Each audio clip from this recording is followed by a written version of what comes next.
Night டின்னருக்கு வந்து எதுவும் பிளான் பண்ணல. பையனுக்கு வந்து கொஞ்சம் ரைஸ் இருந்தனால அவனுக்கு எக் ரைஸ் மாதிரி பண்ணி கொடுத்துட்டேன்.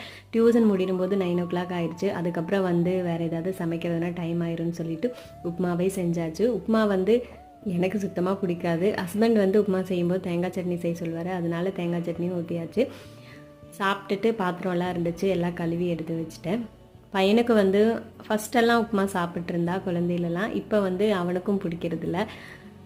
அப்புறம் பாத்திரம்லாம் கழுவி வச்சுட்டு நெக்ஸ்ட் டேக்கு வந்து கம்பு மாவு ஊற வச்சுக்கலாம் அப்படின்னு சொல்லிட்டு அதையும் ஊற வச்சாச்சு. நைட்டு தூங்கும்போது எப்போவுமே கவுண்டர் டாப் க்ளீன் பண்ணி வச்சுட்டு பாத்திரம்லாம் க்ளீன் பண்ணி வச்சுட்டு எடுத்து வச்சிட்டோன்னா நெக்ஸ்ட் டே சமைக்கிறதுக்கு வந்து சங்கட்டம் இல்லாமல் சமைச்சிக்கலாம். பார்க்கவும் கிச்சன் நீட்டாக இருக்கும், எந்த பூச்சியும் வராது. தூங்கும்போது எல்லாம் க்ளீன் பண்ணி எடுத்து வச்சுட்டு படுக்கும்போது 10:15 ஆயிடுச்சு. அவ்வளோதான். இன்னொரு வீடியோவில் பார்க்கலாம். வீடியோ பிடிச்சிருந்தா லைக் பண்ணுங்கள், சப்ஸ்கிரைப் பண்ணுங்கள். தேங்க்யூ.